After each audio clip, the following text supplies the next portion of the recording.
Welcome. Today, we're jumping straight into it, doing a deep dive on that first look we got at Season 4 of The Bear. Yeah, that trailer dropped, and, well, there's a lot to talk about.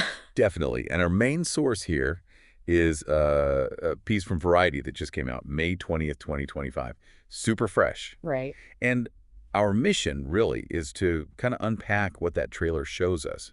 You know, the key plot points, potential conflicts, basically give you a better idea of what's coming. And I think the trailer really throws you right into the deep end, doesn't it, with this central conflict. On clock. Exactly, the clock. It feels urgent, like maybe even existential for the restaurant. Totally. Let's focus on that ticking clock for a sec. The Variety article, it mentions how Cicero, that's Oliver Platt's character, he literally puts a clock in the kitchen for Carmy. A literal clock. Wow. Yeah. And the stakes are crystal clear. Yeah. When that clock runs out, the money runs out, the bear could actually close. Which ties directly back to the end of Season 3, right?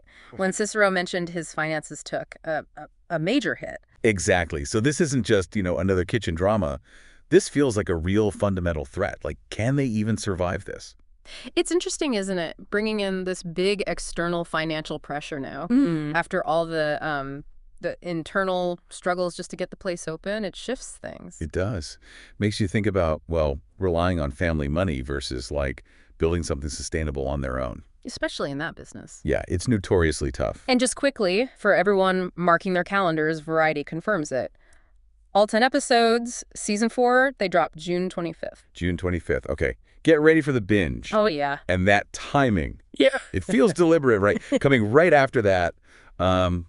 Pretty intense Season 3 ending. Definitely.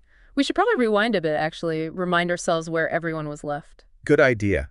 Because Season 3, that was the big opening of The Bear, the actual fine dining place, moving on from the beef. Right. And as the article points out, that opening was not smooth sailing. The team had huge challenges just, learning to work together in that high-pressure environment.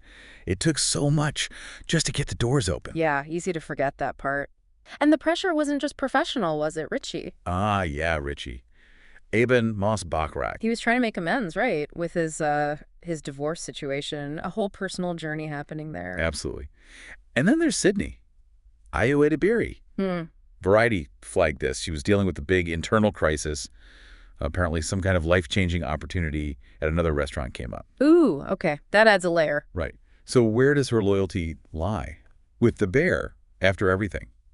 Or does she chase this, personal ambition? It's a classic conflict. And you have to wonder, does this new money problem, this ticking clock, does that push her one way or the other? Good question.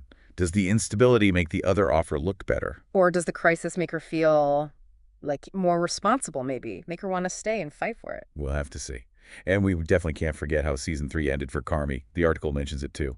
Oh, yeah, the review. The bad review, despite everything. And then that huge raw outburst he had, it just showed the massive emotional weight on him. Left you really worried, actually. Yeah, it was a really powerful scene. A reminder that, even with all the show's success, the characters are still incredibly vulnerable in that world. So true. Okay, let's talk cast.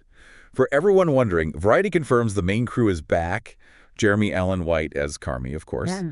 Eben Moss-Bachrach as Richie, Ayo Edebiri as Sydney, Lionel Boyce, Liza Colon-Zayas, Abby Elliott, and Maddie Matheson. The core team. That's good to hear. And the recurring cast, too, right? Oliver Platt, John Bernthal. Yeah, Ricky Staffieri, Molly Gordon, all those familiar faces who add so much depth. Definitely. And one thing Variety highlights, which always gets people talking, is the guest stars. Oh, yeah. The Bears guest list is legendary at this point. Right. Jamie Lee Curtis, Joel McHale, John Mulaney, Bob Odenkirk, Will Poulter, Olivia Colman. Sarah Paulson, Molly Ringwald, John Cena, Josh Hartnett. It's wild.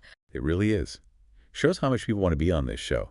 Makes you wonder who they'll get for Season 4. It does. And those cameos, they often kind of underline the intensity, maybe even the slight absurdity of that high-end food world. Yeah, good point. Now, behind the scenes, Christopher Storer, he created it, still executive producing. That's key. Absolutely. Provides that consistent vision. And he's got his team, Joanna Callow, Josh Sr., Hiro Murai, Nate Madison, and Maddie Matheson again as an EP. And Storer directs most episodes too, right? Yeah, the article notes that, which probably explains why the show feels so cohesive. Same hand guiding it. That makes sense. It maintains that very specific tone and style people love.